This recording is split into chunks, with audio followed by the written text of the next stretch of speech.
Okay, we are here with school committee member LaToya Naylor. LaTonia. LaTonia. I always going to screw this name My up. sister's name is LaToya.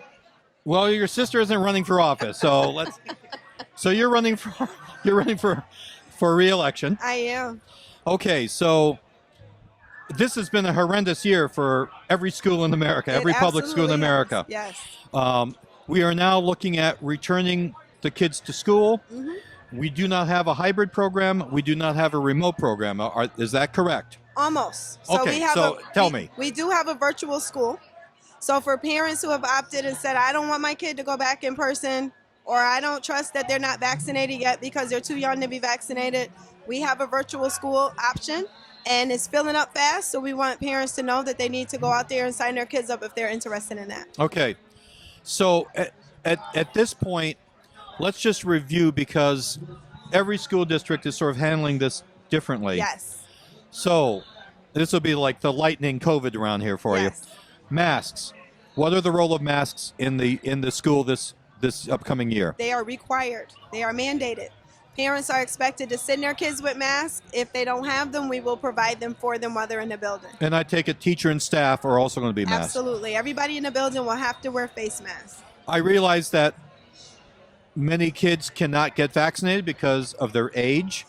However, are we looking at encouraging vaccination for high school students? Absolutely. So we will have vaccinations available. So the nurses will be able to administer those vaccinations while they're in school if they opt to do so.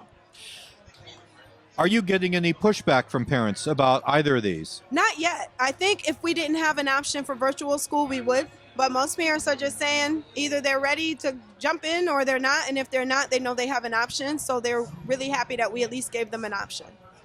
So I've been talking to a number of state reps today, and the question I've been asking them is about how the state is going to use ARPA money. Mm-hmm. And my question is, even though the school committee is not in control of any Right. ARPA money, Mm-hmm. nonetheless, there's ARPA money on the state and city level that could positively impact Right. school districts across the state. One issue that's come up repeatedly with people is the idea of a universal child care. From a school point of view, how invaluable would it be to have additional child care outside of the classroom for working parents? That would be an amazing thing. I think COVID really exacerbated the situation when it comes to parents needing childcare. It really helped people to see the holes that were in the system. And what we've learned is that we have to make sure that there's childcare available for all students before school and after school. The school does its best to make sure that there's before and after school care, but at the end of the day, there's a lot of kids that are going home to empty homes. And there's a lot of people who are not able to access preschool because there is no before school care and they have to go to work. So I think it would be very helpful for everybody. I know that you folks on the school committee and Superintendent worked extremely hard to try to make remote schooling work.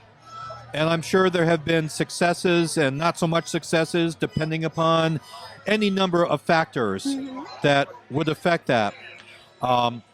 Do you think that we're in sort of a catch-up position with students in terms of what happened last year, what needs to happen this year?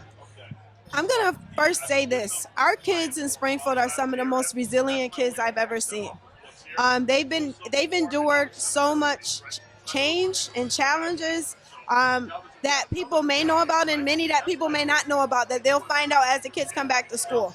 So the fact that they've been able to do that and even pay attention remotely, to me is commendable. I have 4 children of my own who had to be remote, and I saw firsthand of how difficult it was.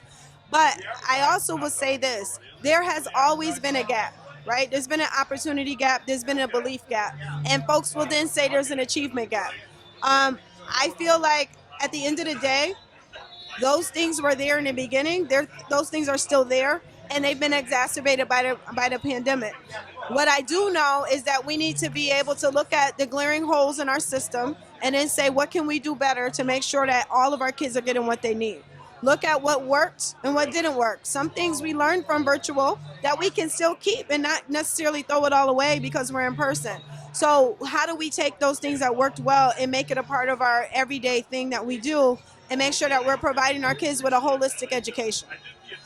So that's the way I feel.